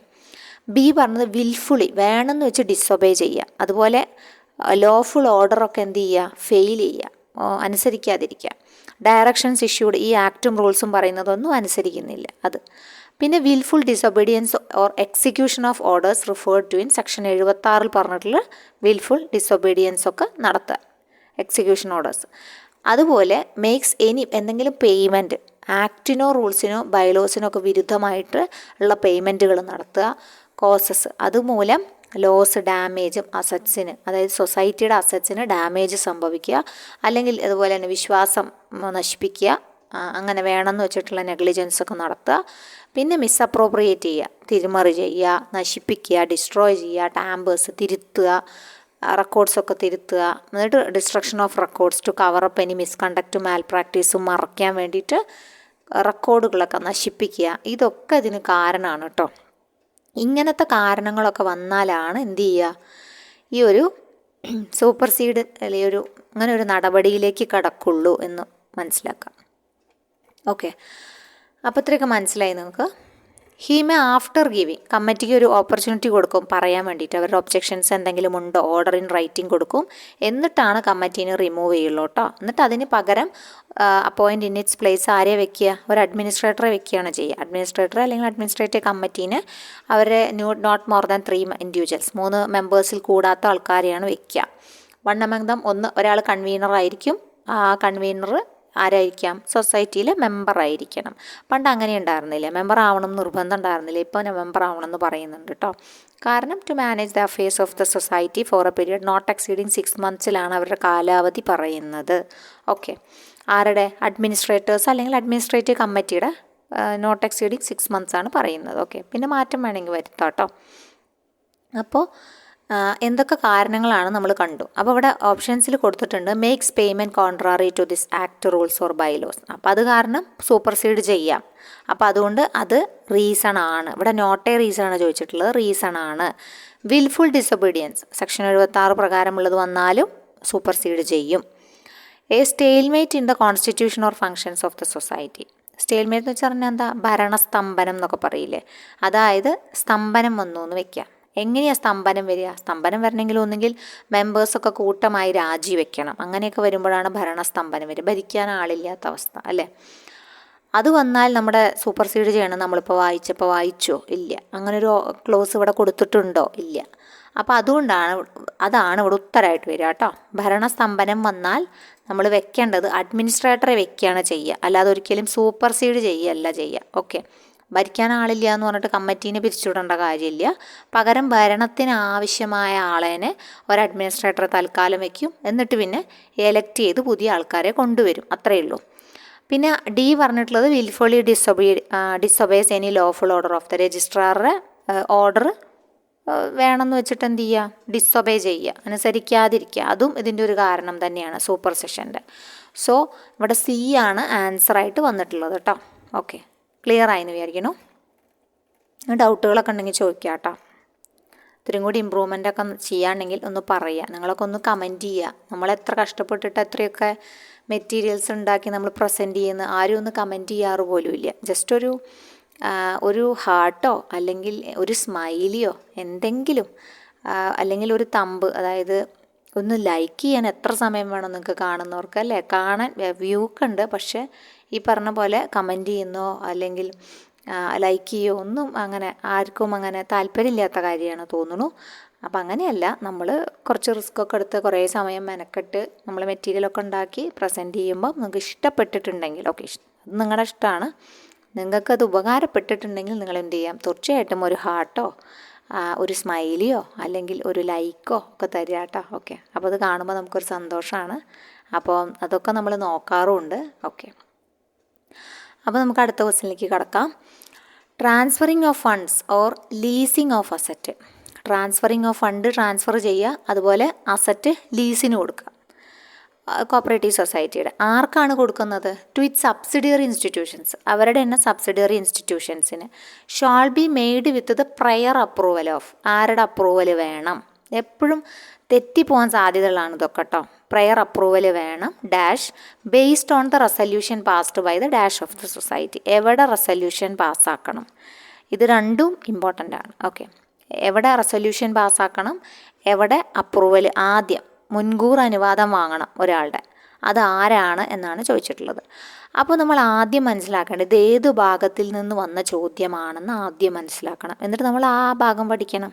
ഓക്കെ, അപ്പോൾ ഇത് സെക്ഷൻ 14A, ഇതും അമെൻമെൻറ്റ് വന്ന ഭാഗമാണ്. അതാ പറഞ്ഞത്, എല്ലാ ക്വസ്റ്റ്യൻസ് എടുത്താലും നിങ്ങൾ ശ്രദ്ധിച്ചാൽ മതി, അമെൻഡഡ് ഭാഗത്തു നിന്നാണ് കഴിഞ്ഞ പ്രാവശ്യം ക്വസ്റ്റ്യൻസ് വന്നിട്ടുള്ളത് മുഴുവൻ. അതുകൊണ്ട് അമെൻഡഡ് ഭാഗം നിങ്ങൾ ഒഴിവാക്കി പോവരുത് ദയവേത്, അത് പഠിച്ചിരിക്കണം കേട്ടോ. നമ്മുടെ ഈ 15 മാർക്ക് നമുക്ക് ഈസി ആയിട്ട് കിട്ടും. 15 മാർക്കിൻ്റെ കൂടെ നമ്മുടെ മാത്സും ഇംഗ്ലീഷിലും നല്ല റേഞ്ചുള്ള കുട്ടികളാണെങ്കിൽ അതൊക്കെ നമുക്കൊരു അസറ്റാണ്. സോ അതൊക്കെ നമുക്ക് അസറ്റുകളൊക്കെ നമ്മളെപ്പോഴും ചേർത്ത് പിടിക്കുക. കട്ട് ഓഫൊക്കെ നിങ്ങൾക്ക് അറിയാലോ. സെക്ഷൻ 14A ആണ് promotion of subsidiary institutions for the economic welfare of members. അതായത് സബ്സിഡിയറി ഇൻസ്റ്റിറ്റ്യൂഷൻസിന് എക്കണോമിക് വെൽഫെയർ ഓഫ് ദ മെമ്പേഴ്സിൻ്റെ പ്രൊമോഷന് വേണ്ടിയിട്ടുള്ളതാണ് സെക്ഷൻ 14A പറയുന്നത് കേട്ടോ. അതിൽ 2E ഒരു ക്ലോസ് ആണ് ഈ ചോദിച്ചിട്ടുള്ളത്, ഈ ചോദ്യം കറക്റ്റ് അതന്നെയാണ് കൊടുത്തിട്ടുള്ളത് കേട്ടോ. Transferring funds or leasing of assets of a society to it subsidiary institution shall be made with the prior approval of the government എന്നാണ് ഉത്തരം വന്നിട്ടുള്ളത്. ഗവൺമെൻറ്റിൻ്റെ പ്രയർ അപ്രൂവൽ വാങ്ങണം. പിന്നെ അതിന് വേണ്ടിയിട്ട് പ്രത്യേകിച്ച് റെസല്യൂഷൻ പാസ്സാക്കണം. നമ്മുടെ റെസല്യൂഷൻ പാസ്സാക്കണതൊക്കെ നമ്മുടെ ജനറൽ ബോഡിയിൽ തന്നെയാണ്. ഓക്കെ, റെസല്യൂഷൻ പാസ്സാക്കുന്നത് എപ്പോഴും എവിടെയാണ്? മിക്കവാറും ജനറൽ ബോഡിയിൽ തന്നെയാണ്. അപ്പോൾ അതുകൊണ്ട് റെസല്യൂഷൻ പാസ് ചെയ്യുന്നത് ജനറൽ ബോഡിയിൽ തന്നെയാണ്. അപ്പോൾ പിന്നെ മനസ്സിലായില്ല, ജനറൽ ബോഡിയിൽ നിന്നും വരും, ഗവൺമെൻറ്റിൽ നിന്നും വരും. ഓക്കെ, അപ്പോൾ ഇത് നമ്മൾ കൊടുത്തതിൽ ചെറിയ മിസ്റ്റേക്ക് ഉണ്ട് കേട്ടോ. ഇവിടെ B ആണ് വേണ്ടത്, പിന്നെ ഇവിടെ C ആണ് വേണ്ടത്. ഓക്കെ, അപ്പോൾ അത് Aയും Bയും എന്തായാലും ആക്കട്ടെ. നമ്മുടെ ഉത്തരം എന്താണ്? ഗവൺമെൻറ്റും ജനറൽ ബോഡിയും എന്നതാണ് ഉത്തരം കേട്ടോ. ഒന്ന് ഗവൺമെൻറ്, മറ്റതെന്താണ്? ജനറൽ ബോഡി കേട്ടോ. അപ്പോൾ അതൊന്ന് മനസ്സിലാക്കി വെക്കുക. ഫണ്ട് ലീസിന് കൊടുക്കുന്നതിന് മുമ്പ് സബ്സിഡിയറി ഇൻസ്റ്റിറ്റ്യൂഷൻസിന് ഫണ്ട് ട്രാൻസ്ഫർ ചെയ്യുമ്പോഴും ഫണ്ട് ലീസിന് കൊടുക്കുമ്പോഴും ആരുടെ അനുവാദം വാങ്ങണം? മുൻകൂർ അനുവാദം വാങ്ങണം, ഗവൺമെൻറ്റിൻ്റെ മുൻകൂർ അനുവാദം വാങ്ങണം. പിന്നെ ജനറൽ ബോഡിയിൽ റെസല്യൂഷൻ പാസ്സാക്കുകയും വേണം കേട്ടോ. ഈ 2 ക്ലോസും ഇമ്പോർട്ടൻ്റ് ആണ്. സോ ഒന്ന് നോട്ട് ചെയ്ത് പഠിക്കുക കേട്ടോ. ഓക്കെ, അപ്പോൾ നമുക്ക് ഉത്തരം അടയാളപ്പെടുത്താം, ഗവൺമെൻറ്റും ജനറൽ ബോഡിയും. അപ്പോൾ ഇത് സെക്ഷൻ 14A ആണ്. 14A നിങ്ങൾ എന്ത് ചെയ്യുക, ഒന്ന് ഓർത്ത് വെച്ച് പഠിക്കണം കേട്ടോ. 14A 2E ആണ് ഇവിടെ വന്നിട്ടുള്ളത് കേട്ടോ. 2E ആണ് ഇവിടെ ചോദിച്ചിട്ടുള്ളത്. ഓക്കെ, അടുത്തത് നോക്കാം. The initial share capital to be needed for the registration of a service cooperative society in your area. നിങ്ങളുടെ ഏരിയയിൽ, അതായത് ഒരു service cooperative society initial share capital എത്ര വേണം എന്നാണ് ചോദിച്ചിട്ടുള്ളത് കേട്ടോ. സെക്ഷൻ 7 പറഞ്ഞിട്ടുണ്ട്, രജിസ്ട്രേഷനിൽ വിശദമായിട്ട് പറഞ്ഞിട്ടുണ്ട്. എന്താ പറഞ്ഞിട്ടുള്ളത്? എഫ് എന്ന് പറഞ്ഞു, പുതിയ അമെൻമെൻ്റാണ്, അമെൻമെൻറ്റ് വന്ന ഭാഗമാണ് എഫിൽ. The proposed credit societies have collected 2,50,000 rupees and non credit societies ആണെങ്കിൽ 1,00,000 rupees മിനിമം ഷെയർ ക്യാപിറ്റൽ വേണം എന്ന് പറഞ്ഞിട്ടുണ്ട് കേട്ടോ. അപ്പോൾ സർവീസ് കോപ്പറേറ്റീവ് സൊസൈറ്റീസ് ആണ് നമ്മൾ പറഞ്ഞിട്ടുള്ളത്. അപ്പോൾ credit societies, proposed credit societies 2.5 ലക്ഷം വേണമെന്ന് പറഞ്ഞിട്ടുണ്ട്. ഓക്കെ, അപ്പോൾ 2.5 ലക്ഷമാണ് ഇവിടെ ഉത്തരമായിട്ട് വരിക. 2,50,000 ആണ് പറഞ്ഞിട്ടുള്ളത്. സർവീസ് കോപ്പറേറ്റീവ് ബാങ്ക് നോർമലി ഉള്ള നമ്മുടെ ഏരിയയിലുള്ള സർവീസ് കോപ്പറേറ്റീവ് ബാങ്ക് ക്രെഡിറ്റ് കൊടുക്കണവരല്ലേ, ക്രെഡിറ്റ് കൊടുക്കുന്നതല്ലേ, ക്രെഡിറ്റ് സൊസൈറ്റീസ് അല്ലേ. അപ്പോൾ അതുകൊണ്ട് തന്നെ 2,50,000 ആണ് കേട്ടോ വരിക. എന്നിട്ട് അവരെന്ത് ചെയ്യണം? He may register the society. ആരാണ് ഇവിടെ ഹി? രജിസ്ട്രാർ ആണ് കേട്ടോ. Register the society and it's bylaw within A period of 60 ഡേയ്സിനകം. അതായത് അപ്ലിക്കേഷൻ ലഭിച്ച് 60 ഡേയ്സിനകം ആളിത് രജിസ്റ്റർ ചെയ്ത് കൊടുക്കണം. ബൈലോ അടക്കം രജിസ്റ്റർ ചെയ്ത് കൊടുക്കണം. ഇനി provided that the requirement of minimum share capital, ഈ ക്ലോസിൽ ആപ്ലിക്കബിൾ അല്ലാത്തത് ആര്? അതൊന്ന് പഠിച്ചോളൂ കേട്ടോ. ചിലപ്പോൾ ചോദിക്കാൻ സാധ്യതയുണ്ട്. SC STക്ക് വേണ്ട, ആപ്ലിക്കബിൾ അല്ല. മിനിമം ഷെയർ ക്യാപിറ്റലിൻ്റെ ക്ലോസ് ആണ്. ക്രെഡിറ്റിന് 2,50,000, നോൺ ക്രെഡിറ്റിന് 1,00,000 രൂപയാണ്. ഇത് വേണ്ടാത്ത ആൾക്കാരാണ് SC ST, പിന്നെ അതുപോലെ ഫിഷറീസ്, വനിത, ട്രാൻസ്ജെൻഡർ, ആപ്കോസ്, സ്കൂൾ കോളേജും ട്രഡീഷണൽ ഇൻഡസ്ട്രീസ് കോപ്പറേറ്റീവ് സൊസൈറ്റീസ്. ഇത്രയും പേർക്ക് വേണ്ടാത്തവരാണ് SC ST, ഫിഷറീസ്, വനിത, ട്രാൻസ്ജെൻഡേഴ്സ്, ആപ്കോസ്, സ്കൂൾസും colleges and traditional industrial cooperative societies. ഇത്രയും പേർക്ക് എന്താ വേണ്ടാത്തത്? ഓക്കെ, വേണ്ടാത്തത് എത്രയാണ്? പ്രൊപ്പോസ്ഡ് ക്രെഡിറ്റ് സൊസൈറ്റീസിനും നോൺ ക്രെഡിറ്റ് സൊസൈറ്റീസിനും മാത്രം. ഇത്രയും പേർക്ക് മിനിമം ഒന്നും വേണ്ട കേട്ടോ. മിനിമം ഷെയർ ക്യാപിറ്റൽ വെക്കേണ്ട കാര്യമില്ല. അപ്പോൾ നമ്മുടെ വീഡിയോയുടെ ലെങ്ത്ത് വളരെ കൂടുതലാണ്. ഇപ്പോൾ തന്നെ നമ്മൾ 30 മിനിറ്റ് റെക്കോർഡ് ചെയ്തു കേട്ടോ. എന്നാലും നമുക്കിത് കംപ്ലീറ്റ് ചെയ്തിട്ട് പോകാം കേട്ടോ. അപ്പോൾ പഠിക്കുമ്പോൾ നിങ്ങൾക്ക് എളുപ്പമാണ്. ഒരു ക്വസ്റ്റ്യൻ പോലും മിസ്സാവില്ലല്ലോ. അടുത്ത ക്വസ്റ്റ്യൻ കൂടി നോക്കാം. Every cooperative society having a net profit shall set apart 5% of such net profit subject to a minimum of dash maximum of towards cooperative education ഫണ്ടിലേക്ക് എത്ര മാറ്റി വെക്കണം എന്നാണ്. 5% പറഞ്ഞിട്ടുണ്ട്. മിനിമം മാക്സിമം എത്രയാണെന്നാണ് ചോദിച്ചിട്ടുള്ളത് കേട്ടോ. അപ്പോൾ ഡിസ്പോസൽ ഓഫ് നെറ്റ് പ്രോഫിറ്റ് എന്ന് പറഞ്ഞ സെക്ഷൻ 56 വളരെ ഇമ്പോർട്ടൻ്റ് ആണ്. അതിലാണ് ഈ പറഞ്ഞിട്ടുള്ളത്. സെക്ഷൻ 56 കറക്റ്റായിട്ട് പറഞ്ഞിട്ടുണ്ട് എത്ര മാറ്റി വെക്കണം എന്നുള്ളത്. അപ്പം മിനിമം, അതായത് കോപ്പറേറ്റീവ് എഡ്യൂക്കേഷൻ ഫണ്ട് മിനിമം 2,000 ആണ്, മാക്സിമം 1,00,000 ആണ് കേട്ടോ. ഓക്കെ, മിനിമം 2,000, മാക്സിമം 1,00,000 ആണ്. അപ്പോൾ നമുക്ക് ഡിസ്പോസൽ ഓഫ് നെറ്റ് പ്രോഫിറ്റ് നമ്മൾ കുറച്ച് പോയിന്റുകൾ കൊടുത്തിട്ടുണ്ട്. നമുക്ക് ഡിസ്കസ് ചെയ്യാൻ സമയമുണ്ട്. നമുക്ക് ഡിസ്കസ് ചെയ്യാം തൽക്കാലം. നിങ്ങൾക്കിപ്പോൾ ഈ വീഡിയോ ലെങ്തി ആയി തോന്നുന്നുണ്ടെങ്കിൽ നിങ്ങൾ കുറച്ച് കഴിഞ്ഞ് പിന്നെ ഒഴിവുള്ളപ്പോൾ വന്ന് കണ്ടാൽ മതി കേട്ടോ. Section 56 disposal of net profit ആണ്. എ സൊസൈറ്റി ഷോൾ അവരുടെ നെറ്റ് പ്രോഫിറ്റിൻ്റെ എന്ത് ചെയ്യും? 15% കുറയാത്ത തുക റിസർവ് ഫണ്ടായിട്ട് മാറ്റിവെക്കുമെന്ന് എയിൽ പറയുന്നുണ്ട് കേട്ടോ. ബിയിൽ പറഞ്ഞാൽ എന്താണ്? 5% കൂടാതെ, നോട്ട് എക്സീഡിങ്, കൂടാത്ത തുക എന്ത് ചെയ്യും? Cooperative education ഫണ്ടായിട്ട് മാറ്റിവെക്കും. 10% എന്ത് ചെയ്യുന്നത്? കോപ്പറേറ്റീവ് മെമ്പർ റിലീഫ് ഫണ്ടിലേക്ക് മാറ്റിവെക്കുന്നത്. അപ്പോൾ ഇതൊക്കെ സ്റ്റാറ്റ്യൂട്ടറി ഫണ്ടുകളാണ് കേട്ടോ. അപ്പോൾ സ്റ്റാറ്റ്യൂട്ടറി ഫണ്ടുകൾ ഏത്, അല്ലാത്തത് ഏത് എന്നൊക്കെ ചോദിക്കും. റിസർവ് ഫണ്ട് നിർബന്ധമായിട്ട് മാറ്റിവെക്കണം, കോപ്പറേറ്റീവ് എഡ്യൂക്കേഷൻ ഫണ്ട് നിർബന്ധമായിട്ട് മാറ്റിവെക്കണം. അതുപോലെ C ക്ലോസിലുള്ള കോപ്പറേറ്റീവ് മെമ്പർ റിലീഫ് ഫണ്ട് നിർബന്ധമാണ്. പിന്നെ ഒരെണ്ണം കൂടി ആഡ് ചെയ്തു, അമെൻമെൻറ്റ് ചെയ്ത് കൂട്ടിച്ചേർത്തതാണ് പ്രൊഫഷണൽ എഡ്യൂക്കേഷൻ ഫണ്ട്. നമ്മുടെ രജിസ്ട്രാർ മെയിൻറ്റെയിൻ ചെയ്യുന്ന 5% അതും നിർബന്ധമായിട്ട് കൂട്ടിച്ചേർക്കണം. പിന്നെയുള്ള ബാലൻസ് നെറ്റ് പ്രോഫിറ്റ് യൂട്ടിലൈസ് ചെയ്യുന്നത് താഴെ പറഞ്ഞിട്ടുള്ള കാര്യങ്ങൾക്കാണ്. ഡിവിഡൻഡ് കൊടുക്കുക. ഡിവിഡൻഡ് എത്രയാണ് കൊടുക്കുക? 25% കൂടാത്ത, നോട്ട് എക്സീഡിങ്, കൂടാൻ പാടില്ല കേട്ടോ. അതിൻ്റെ താഴെയാണ് കൊടുക്കുക ഡിവിഡൻഡ്. അത് ബൈലോയിൽ ഉണ്ടായിരിക്കും. പേയ്മെൻറ്റ് ബോണസ് കൊടുക്കാം. ബോണസ് കൊടുക്കുന്നതും ഈ പറഞ്ഞ പോലെ ബാക്കി എന്തെങ്കിലും ഉണ്ടെങ്കിലാണ് ബോണസ് കൊടുക്കുക. അതിൻ്റെ മാനറും ബൈലോയിൽ ഉണ്ടായിരിക്കും. 7% അഗ്രികൾച്ചർ ക്രെഡിറ്റ് സ്റ്റെബിലൈസേഷൻ ഫണ്ടായിട്ട് മാറ്റിവെക്കും. പിന്നെ ഡൊണേഷൻസ് ഉണ്ടെങ്കിൽ 10% കൊടുക്കാമെന്നാണ് പറഞ്ഞത്, ചാരിറ്റബിൾ പർപ്പസിനൊക്കെ. പിന്നെ വേറെ എന്തെങ്കിലും balance net profit utilise for any other purpose, ബൈലോയിൽ പറഞ്ഞിട്ടുള്ള എന്ത് കാര്യം. പക്ഷേ ബോണസ് മാത്രം കൊടുക്കാൻ പാടില്ല. പ്രത്യേകം നോട്ട് ചെയ്യണം, എംപ്ലോയീസിന് ബോണസ് കൊടുക്കാൻ പാടില്ല. ആ ചോദ്യം വരാറുണ്ട് കേട്ടോ. എംപ്ലോയീസിന്, അതായത് കൂടുതൽ വരുന്ന ലാഭം, മറ്റേ ലാഭം ആർക്ക്? എംപ്ലോയീസിന് എന്തായി കൊടുക്കാൻ പാടില്ല? ബോണസായിട്ട് കൊടുക്കാൻ പാടില്ല. അതായത് എംപ്ലോയീസിന് കൊടുക്കാൻ പാടില്ല എന്നാണ് പറഞ്ഞത് കേട്ടോ. ബോണസ് ടു മെമ്പേഴ്സ് അല്ല. ഓക്കെ, ബോണസ് ടു മെമ്പേഴ്സ് കൊടുക്കാം, പക്ഷേ എംപ്ലോയീസിന് ബോണസ് ഈ ബാലൻസ് വരുന്ന നെറ്റ് പ്രോഫിറ്റ് നിന്ന് കൊടുക്കാൻ പാടില്ല. ആ ഒരു ക്ലോസ് ശ്രദ്ധിക്കുക. പിന്നെ അടുത്തൊരു ക്ലോസ് 3 പറഞ്ഞിട്ടുള്ള വളരെ ഇമ്പോർട്ടൻ്റ് ആണ്. സെക്ഷൻ 18 നമ്മുടെ നോമിനൽ ഓർ അസോസിയേറ്റ് മെമ്പർ പറയില്ലേ, സാധാരണ പറയുക നോമിനൽ ഓർ അസോസിയേറ്റ് മെമ്പർക്ക് എന്തില്ല, ഒരു ലാഭമില്ലല്ലോ, ലാഭത്തിൽ നിന്നൊന്നും പങ്കു കൊടുക്കില്ല. എന്നാൽ ഒരു എക്സെപ്ഷൻ കേസ് ഉള്ളത് കേരള സ്റ്റേറ്റ് കോപ്പറേറ്റീവ് ബാങ്ക്, നമ്മുടെ കേരള ബാങ്കിനാണ്. അവർക്ക് നോമിനൽ ഓർ അസോസിയേറ്റ് മെമ്പേഴ്സിന് എന്ത് ചെയ്യാം? കൊടുക്കാം എന്നാണ് പറഞ്ഞത് കേട്ടോ. അതായത് 2A പ്രകാരം എന്താ 2A പറഞ്ഞിട്ടുള്ളത്? 2A പറഞ്ഞിട്ടുള്ളത് ഡിവിഡൻഡ് കൊടുക്കാം എന്നാണ്. അപ്പോൾ അവർക്ക് ഡിവിഡൻഡ് കൊടുക്കാം. എവിടെ? കേരള സ്റ്റേറ്റ് കോപ്പറേറ്റീവ് ബാങ്കിലെ നോമിനൽ ഓർ അസോസിയേറ്റ് മെമ്പർക്ക് ഡിവിഡൻഡ് കിട്ടാൻ അർഹതയുണ്ട്.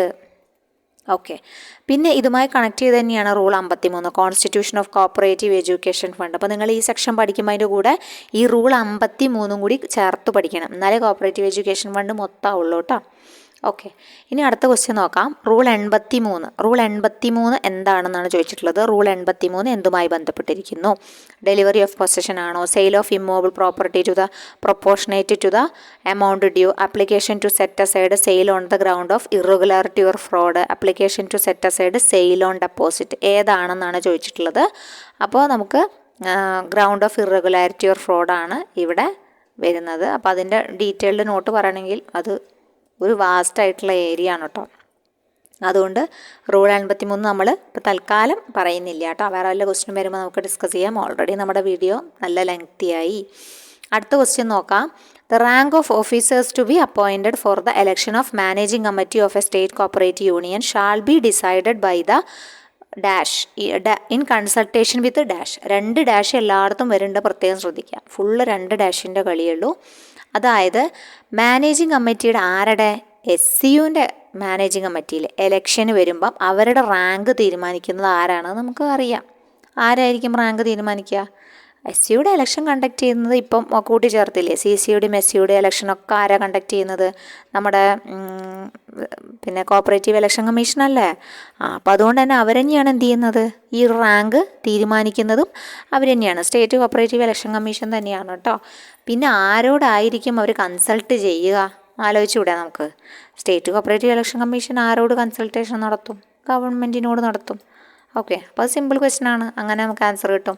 ഇത് എവിടെയാണ് കിടക്കണമെന്ന് വെച്ചാൽ റൂൾ 154 13ാമത്തെ സബ് റൂളായിട്ട് ഇതേ വരി കിടക്കുന്നുണ്ട് കേട്ടോ. കണ്ടക്ട് ഓഫ് എലക്ഷൻ എന്നുള്ള ഹെഡിങ്ങിൽ ഈ വരി തന്നെ, the rank of officers to be posted for election duty may be fixed by the state cooperative election commission in consultation with the government എന്ന് കിടക്കുന്നുണ്ട്. സോ അവിടെ നിന്നാണ് ചോദ്യം വന്നിട്ടുള്ളത്. ഇനി നെക്സ്റ്റ് ക്വസ്റ്റ്യൻ നോക്കാം. After the completion of winding up procedures കഴിഞ്ഞതിന് ശേഷം എന്തെങ്കിലും ഡിസ്ചാർജ്ഡ് ലയബിലിറ്റി റിമൈൻ ഉണ്ട്, അൺഡിസ്ചാർജ്ഡ് ലയബിലിറ്റി ഉണ്ട് കേട്ടോ. എന്തെങ്കിലും തുകകൾ ഇനിയും കൊടുത്തു തീർക്കാനുണ്ട്, കുറച്ച് തുക ബാക്കിയുണ്ട്, അൺഡിസ്ചാർജ് ലയബിലിറ്റി റിമൈൻ ചെയ്യുന്നുണ്ട്, അതായത് കൊടുത്തു തീർത്തിട്ടില്ല, ആ തുക ബാക്കിയുണ്ട് കയ്യിൽ. ആ amount may be invested in, financing ബാങ്കിൽ ഇൻവെസ്റ്റ് ചെയ്യും. എത്ര വർഷത്തിന് വേണ്ടി ഇൻവെസ്റ്റ് ചെയ്യും? അതിനുശേഷം അത് കൊടുക്കാതെ അവിടെ തന്നെ ഉണ്ടെങ്കിൽ registrar his own motion, registrar സ്വയമോ അല്ലെങ്കിൽ ആപ്ലിക്കേഷൻ, ലിക്വിഡേറ്റർ ഒരു ആപ്ലിക്കേഷൻ ഓർഡർ ഒരു ആപ്ലിക്കേഷൻ നൽകിയാലോ ഒരു ഓർഡർ പാസ് ചെയ്യും. ഈ എമൗണ്ട് എവിടേക്ക് ട്രാൻസ്ഫർ ചെയ്യണം എന്നാണ് ഈ ഓർഡറിൽ ഉണ്ടാവുക എന്നാണ് ചോദ്യം. ഓക്കെ, അതായത് കൊടുത്തു തീർക്കാത്ത ബാധ്യതകൾ, വൈൻഡിങ് അപ്പ് പ്രൊസീജിയേഴ്സൊക്കെ കഴിഞ്ഞു, കൊടുത്തു തീർക്കാത്ത ബാധ്യതകൾ എന്തെങ്കിലും ഉണ്ടെങ്കിൽ എന്തു ചെയ്യണം? ഈ എമൗണ്ട് ഇൻവെസ്റ്റ് ചെയ്യണം. ഫിനാൻസിങ് ബാങ്കിൽ ഇൻവെസ്റ്റ് ചെയ്യും. എത്ര വർഷത്തേക്കാണ് ഇൻവെസ്റ്റ് ചെയ്യുക? എന്നിട്ട് ബാക്കിയുള്ള എമൗണ്ട് ഒന്നുകിൽ രജിസ്ട്രാർ സ്വയം എന്ത് ചെയ്യും, ഈ ഓർഡർ പാസ്സാക്കിയിട്ട് ഈ എമൗണ്ട് എവിടേക്ക് ട്രാൻസ്ഫർ ചെയ്യും, അല്ലെങ്കിൽ ലിക്വിഡേറ്റർ ആപ്ലിക്കേഷൻ വെക്കണം. അപ്പോൾ വളരെ ഇമ്പോർട്ടൻ്റ് ആയ ഭാഗമാണ് winding up and dissolution of cooperative societies. Winding up and dissolution of cooperative societies പറയുന്നത് റൂൾ 69/70 ആണ് കേട്ടോ. റൂൾ 69/70 ആണ് winding up and dissolution of cooperative societies എന്നുള്ളത്. റൂൾ 69/70 ആണ്. Rule 69 procedure to be adopted by the liquidator, ഇതിലാണ് പറഞ്ഞിട്ടുള്ളത്. അതിൽ ഈ ഒരു അമെൻമെൻറ്റ് വന്ന 10ാമത്തെ ഈ ഒരു ഭാഗം കിടക്കുന്നുണ്ട്. എനി ലയബിലിറ്റി, ഡിസ്ചാർജ് ചെയ്യപ്പെടാത്ത എന്തെങ്കിലും ലയബിലിറ്റി ഉണ്ടെങ്കിൽ എവിടേക്ക് മാറ്റണം എന്നാണ് പറയണത്? അൺഡിസ്ചാർജ് ലയബിലിറ്റി ഉണ്ടെങ്കിൽ ഫിനാൻസിങ് ബാങ്കിൽ ഡെപ്പോസിറ്റ് ചെയ്യണം എന്നും പറയുന്നുണ്ട്. പിന്നെ അതുകൂടാതെ ഫിനാൻസിങ് ബാങ്കിൽ ഡെപ്പോസിറ്റ് ചെയ്തതിന് ശേഷം അത് എവിടേക്ക് മാറ്റണം എന്ന് പറഞ്ഞത്? കോമൺ ലിക്വിഡേഷൻ ഫണ്ട് എന്ന് പറഞ്ഞിട്ടൊരു ഫണ്ട് ഉണ്ട് കേട്ടോ. കോമൺ ലിക്വിഡേഷൻ ഫണ്ട് എന്ന് പറഞ്ഞിട്ടൊരു ഫണ്ട് ഉണ്ട്. സോ അതിലേക്കാണ് മാറ്റിവെക്കുക. കോമൺ ലിക്വിഡേഷൻ ഫണ്ടിലേക്കാണ് മാറ്റിവെക്കുക. 2 വർഷവും കോമൺ ലിക്വിഡേഷൻ ഫണ്ടുമാണ് ഇവിടെ ഉത്തരമായിട്ട് വരിക കേട്ടോ. ഓക്കെ, 2 ഇയറും കോമൺ ലിക്വിഡേഷൻ ഫണ്ടുമാണ് വരിക. അപ്പോൾ വൈൻഡിങ് അപ്പ് ആൻഡ് ഡിസൊല്യൂഷൻ വളരെ ഇമ്പോർട്ടൻ്റ് ആണ്. റൂൾ 69/70 69/70 മാത്രമേ ഉള്ളൂ, പക്ഷെ അത്യാവശ്യം പോയിന്റുകൾ ഇവിടെ കടന്നു വരുന്നുണ്ട് കേട്ടോ. അപ്പോൾ 2 വർഷത്തേക്കാണ് ഇൻവെസ്റ്റ് ചെയ്യുക. എവിടെ? ഫിനാൻസിങ് ബാങ്കിൽ വെക്കും. എന്നിട്ടും പിന്നെ അത് കൊടുത്തു തീർത്തൊന്നും ഇല്ല എന്ന് വിചാരിക്കുക. അപ്പോൾ നേരെ കോമൺ ലിക്വിഡേഷൻ ഫണ്ടിലേക്ക് മാറ്റുകയാണ് ചെയ്യുക കേട്ടോ. ഓക്കെ, അപ്പോൾ അതുമായി ബന്ധപ്പെട്ട റൂളാണ് റൂൾ 69 കേട്ടോ. അപ്പോൾ 69ഉം 70ഉം നിങ്ങൾ പഠിച്ചു വയ്ക്കുക. അടുത്തത്, which one of the following is not a reason for inquiry under section 65. 65 ഇൻക്വയറിക്ക് കാരണമല്ലാത്തത് ഏത് കേട്ടോ. അപ്പോൾ നമുക്ക് കാരണങ്ങൾ ആദ്യം പഠിക്കാം. എൻക്വയറി ഇൻവെസ്റ്റിഗേഷൻ സർചാർജ് 65 മുതൽ 68B വരെയാണ് കേട്ടോ. 65 മുതൽ 68B വരെയാണ് എൻക്വയറി ഇൻവെസ്റ്റിഗേഷൻ സർചാർജ് എന്ന് പറഞ്ഞ ചാപ്റ്റർ കിടക്കുന്നത്.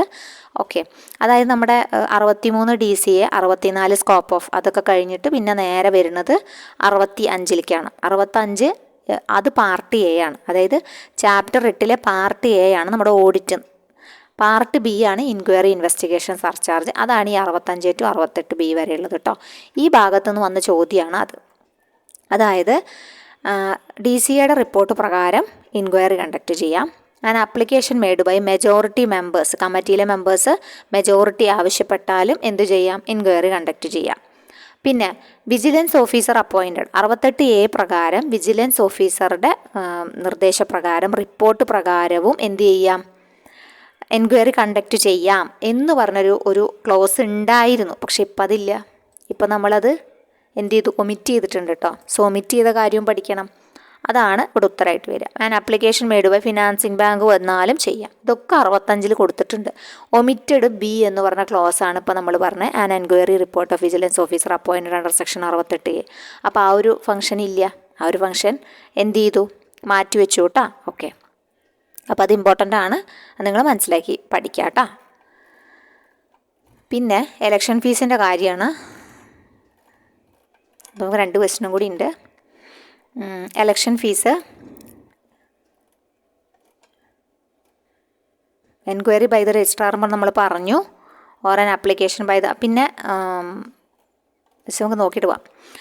Enquiry by the registrar may on his own motion. അതുപോലെ രണ്ടാമത്തെ ബി ഒമിറ്റ് ചെയ്താണ് ഇപ്പോൾ നമ്മൾ പറഞ്ഞത് കേട്ടോ. Report of the vigilance officer appointed under section 68A പറഞ്ഞത്. പിന്നെ on a report of the DCA appoint ചെയ്ത് DCAക്കും വേണമെങ്കിൽ റിപ്പോർട്ട് കൊടുക്കുക 63 പ്രകാരം. എന്ത് കണ്ടക്ട് ചെയ്യാൻ, എൻക്വയറി കണ്ടക്ട് ചെയ്യാൻ പറഞ്ഞിട്ട് കേട്ടോ. ഇതൊക്കെ രജിസ്ട്രാർ നടത്തുന്ന എൻക്വയറിക്കുള്ള കാരണങ്ങളാണ്. ഓക്കെ, പിന്നെ ആപ്ലിക്കേഷൻ മെജോറിറ്റി ഓഫ് മെമ്പേഴ്സ് പറഞ്ഞു, അല്ലെങ്കിൽ 1/3 ഓഫ് ദ ടോട്ടൽ മെമ്പേഴ്സ് പറഞ്ഞു, അല്ലെങ്കിൽ ക്വാറം, ജനറൽ ബോഡിയുടെ ക്വാറം, ഇതിലേതാണോ കുറവ് അവർ ആപ്ലിക്കേഷൻ കൊടുത്താലും നടത്തും. അപ്പെക്സ് സൊസൈറ്റി നടത്തും, ഫിനാൻസിങ് ബാങ്ക് കൊടുത്താൽ നടത്തും. അവരൊക്കെ, അതായത് ഈ ഒരു മെമ്പർ സൊസൈറ്റിയാണ്, അവർ കൊടുത്താലും നടത്തും കേട്ടോ. അഫിലിയേറ്റ് ചെയ്ത മെമ്പർ സൊസൈറ്റീസ് ഉണ്ടല്ലോ, അപ്പോൾ അവർ കൊടുത്താലും എന്തിനെ കുറിച്ചിട്ടൊക്കെയാണ് ഇവിടെ നോക്കുകയെന്ന് വെച്ചാൽ അത് ഇമ്പോർട്ടൻ്റാണ്. ഇവരുടെ കോൺസ്റ്റിറ്റ്യൂഷൻ, അതുപോലെ വർക്കിംഗ്, ഫിനാൻഷ്യൽ പൊസിഷൻ, ഇതൊക്കെയാണ് പ്രധാനമായിട്ട് കണ്ടക്ട് ചെയ്യുക കേട്ടോ, ഇൻക്വയറി കണ്ടക്ട് ചെയ്യുന്നത് കേട്ടോ. ഇനി അടുത്ത question, election fees to be remitted by CCU for the election of the committee members of CCU. Okay, election fees remit ചെയ്യണം. CCU എലക്ഷൻ ഫീസ് റെമിറ്റ് ചെയ്യണ്ടേ? വേണം. അവർക്ക് ഫീസ് ഇല്ല എന്നുണ്ടോ? അങ്ങനെയില്ല, ഫീസ് അടയ്ക്കണം കേട്ടോ. 35E പറയുന്നുണ്ടത് procedure for payment of fee. അപ്പോൾ ഈ ഒരു റൂൾ എവിടെയാണെന്ന് ചോദിച്ച് കുട്ടികൾ കണ്ട് കേട്ടോ. ഈ എലക്ഷൻ ഫീസ് എവിടെയാണ് കിടക്കണമെന്ന് റൂളിലത്തെ ചില കാര്യങ്ങൾ നമുക്ക് ചില കുട്ടികൾക്ക് അറിയുണ്ടാവില്ല. ഇത് അതിനുള്ളിൽ ഒളിച്ച് ഇരിപ്പുണ്ട്. റൂൾ 35E ആണ് പ്രൊസീജിയർ ഫോർ പേയ്മെൻറ്റ് ഓഫ് ഫീ. നല്ല കറക്റ്റായിട്ട് കൊടുത്തിട്ടുണ്ട് ആരൊക്കെ എന്തൊക്കെ അടയ്ക്കണം എന്നുള്ളത് കേട്ടോ. അപ്പോൾ അപ്പെക്സും സ്റ്റേറ്റ് കോപ്പറേറ്റീവ് യൂണിയൻ ആണെങ്കിൽ 7500, സെൻട്രലും ഫെഡറൽ സൊസൈറ്റിയും ആണെങ്കിൽ 4500, ക്രെഡിറ്റ് സൊസൈറ്റീസും ഹൗസിങ്ങും ആണെങ്കിൽ 3000. ഇവിടെയാണ് നമ്മുടെ സർക്കിൾ കോപ്പറേറ്റീവ് യൂണിയൻ കണ്ടില്ലേ, സർക്കിൾ കോപ്പറേറ്റീവ് യൂണിയനും അതർ സൊസൈറ്റീസ് എന്ന് പറഞ്ഞാണ് കൊടുത്തിട്ടുള്ളത്. എന്ത് 1500. ഓക്കെ, ഇനി കുറച്ച് ആൾക്കാർക്ക് എപ്പോഴും എക്സംഷൻ ഉണ്ടല്ലോ. ആരായിരിക്കും അത്? എല്ലാ പ്രൈമറി കോപ്പറേറ്റീവ് സൊസൈറ്റീസും, SC ST ട്രൈബൽ, അത് അല്ലെങ്കിൽ വെൽഫെയർ ഓഫ് ഫിസിക്കലി ഡിസേബിൾഡ് പേഴ്സൺസിനൊക്കെ ആണെങ്കിൽ അവർക്ക് എക്സംഷൻ ഉണ്ട്. എല്ലാ സ്കൂൾ സൊസൈറ്റീസും ഉണ്ട്. പിന്നെ any society for the first election, ആദ്യത്തെ എലക്ഷൻ ഫ്രീ ആണ് കേട്ടോ. അതൊന്ന് നോട്ട് ചെയ്യാം. ഓക്കെ, ഇനി നമുക്ക് റൂൾ 50A എന്താ നോക്കാം. എന്താ റൂൾ 50A? KCS റൂൾസിൻ്റെ 50A എന്താ പറയണത്? Handling over charge in the absence of president or vice president ആണോ, ട്രെയിനിങ് പ്രോഗ്രാം ആണോ, വാല്യുവേഷൻ ഓഫ് ഇമ്മൂവബിൾ പ്രോപ്പർട്ടി ആണോ, procedure for recording the minutes of a cooperative society, ഏതാണ്? Okay, അപ്പോൾ ഏതാണെന്ന് നോക്കാം. Training പ്രോഗ്രാമാണ് 50A വരുന്നത് കേട്ടോ. ഓക്കെ, 50A എന്താണ്? ട്രെയിനിങ് പ്രോഗ്രാമാണ് 50A വരുന്നത്. ഓക്കെ, അപ്പോൾ ഇത്രയാണ് കോപ്പറേറ്റീവ് ലോയിലെ ക്വസ്റ്റ്യൻസ് വരുന്നത്. അപ്പോൾ അത്യാവശ്യം നമ്മൾ ഡീറ്റെയിൽഡ് ആയിട്ട് തന്നെയാണ് ക്വസ്റ്റ്യൻസ് ഒക്കെ ഡിസ്കസ് ചെയ്തിട്ടുള്ളത്. അപ്പോൾ ചിലപ്പോൾ നമുക്ക് ഒരു വീഡിയോ ആക്കാൻ പറ്റില്ല. അപ്പോൾ അതുകൊണ്ട് നമ്മൾ എന്ത് ചെയ്യും, കട്ട് ചെയ്തിട്ട് ചിലപ്പോൾ 2 വീഡിയോ ആയിട്ടാവും നിങ്ങളുടെ കയ്യിലേക്ക് എത്തുക കേട്ടോ. ഓക്കെ. അപ്പോൾ അതിനനുസരിച്ചിട്ട് നിങ്ങളത് കാണുക, കണ്ട് മാക്സിമം സപ്പോർട്ട് ചെയ്യുക. സംശയങ്ങളൊക്കെ ഉണ്ടെങ്കിൽ ചോദിക്കുക. ഉഷാറായിട്ട് പഠിക്കുക. അടുത്ത വീഡിയോയിൽ കാണാം. താങ്ക്